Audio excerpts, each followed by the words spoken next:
अस्सलामुअलैकुम फ्रेंड्स। बच्चों की फर्स्ट वैक्सीन जो होती है उसके लिए वालिदैन बहुत परेशान होते हैं।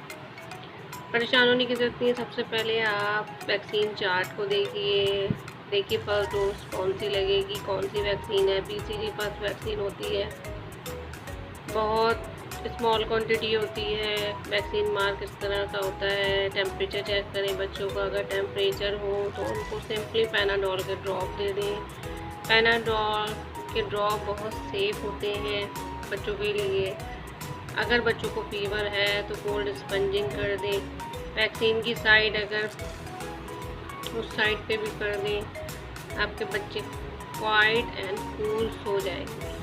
थी जनाब ट्विंस की फर्स्ट वैक्सीन की स्टोरी। माशाल्लाह देखें कैसे क्वाइट सो रहे हैं, अल्हम्दुलिल्लाह। लाइक करें, शेयर करें, सब्सक्राइब करें ट्विंस की स्टोरी आगे देखने के लिए।